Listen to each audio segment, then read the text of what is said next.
दोस्तों, सुशांत सिंह राजपूत के मामले में अब ये करीब करीब तय हो गया है कि सुशांत ने अपनी मर्जी से कुछ भी नहीं किया और सीबीआई की जांच में ये भी सामने आ गया है कि सिद्धार्थ पिठानी और नौकर नीरज के बयान बिल्कुल भी नहीं मिल रहे हैं। यानी कि घर में बहुत बड़ी साजिश हुई थी। दोस्तों, सिद्धार्थ पिठानी तो रिया के इशारे पर काम कर रहा था, लेकिन अब तक ये साफ नहीं हो पाया है कि रिया के पीछे आखिर कौन है वो लोग जिन्होंने इस पूरी साजिश को अंजाम दिया और रिया के पीछे मास्टरमाइंड बनकर खड़े थे। तो अब उसका भी खुलासा हो गया है। ये एक नहीं बल्कि दो लोग हैं दोस्तों। दो बिग फैट डैडीज ने मिलकर सुशांत के खात्मे का प्लान बनाया और फिर सुशांत को हमेशा के लिए सुला दिया। सुशांत के बेहद करीब रहने वाले शख्स ने बहुत बड़ा खुलासा किया है दोस्तों, और उन दो लोगों के नाम तक बता दिए हैं। तो आपको बताते हैं सब कुछ। आप भी इस वीडियो को शेयर करें। सुशांत के साजिशकर्ताओं का पाप आप भी सबके सामने लेकर आएं और सुशांत की मुहिम को बिल्कुल न छोड़ें। तो ये भी साफ हो चुका है कि रिया चक्रवर्ती ने दवाओं के जरिए पहले सुशांत को शांत किया, फिर उनकी दौलत लूटी, शोहरत को खत्म किया और अंत में सुशांत को भी निपटा दिया। लेकिन ये प्लान इतना आसान नहीं था, या कहें कि इतनी जल्दबाजी में नहीं बनाया गया, बल्कि इसके लिए पूरी रिसर्च तक हुई थी दोस्तों। जी हाँ, सुशांत सिंह राजपूत के जिम पार्टनर सुनील शुक्ला ने बेहद हैरान करने वाले और डरावने खुलासे किए हैं। असल में रिया चक्रवर्ती सुशांत की जिंदगी में तब आई जब सुशांत अपने करियर की हाइट पर थे और रिया ने सुशांत के सहारे अपने फिल्मी करियर को आगे बढ़ाने की कोशिश की। हालांकि सुशांत का रिया के साथ रिलेशन जरूर था, मगर सुशांत हमेशा से प्रोफेशनल रहे और सुशांत ने हमेशा रिया या फिर रिया जैसे किसी अननोन एक्ट्रेस के साथ कभी भी काम नहीं किया, क्योंकि सुशांत बड़ी फिल्में, बड़ी एक्ट्रेसेस के साथ ही हमेशा काम करना चाहते थे।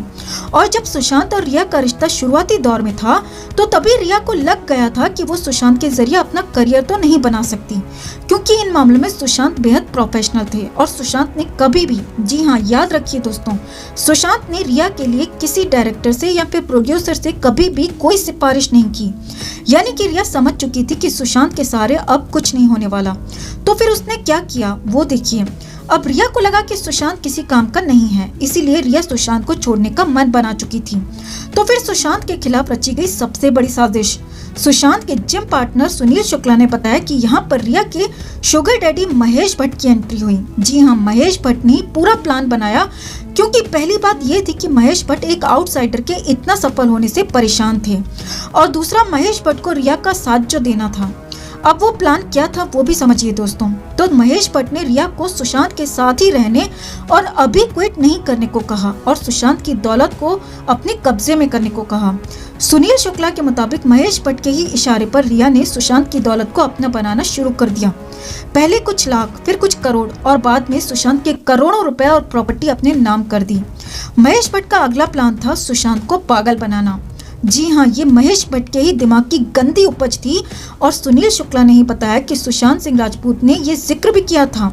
ये तो आपको पता ही होगा कि महेश भट्ट सुशांत को परवीन बॉबी जैसा तक कहने लगे थे, और वो भी अच्छे भले सुशांत को।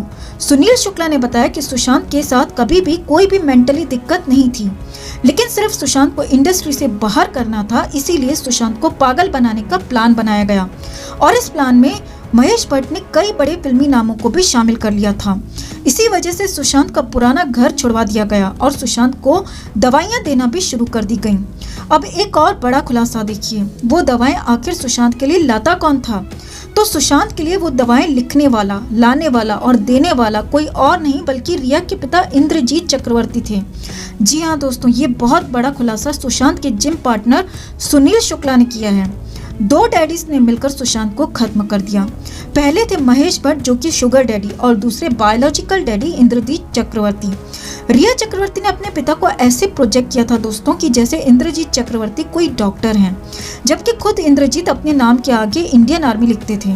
यानी कहानी यहाँ भी पूरी तरह से फर्जी थी दोस्तों।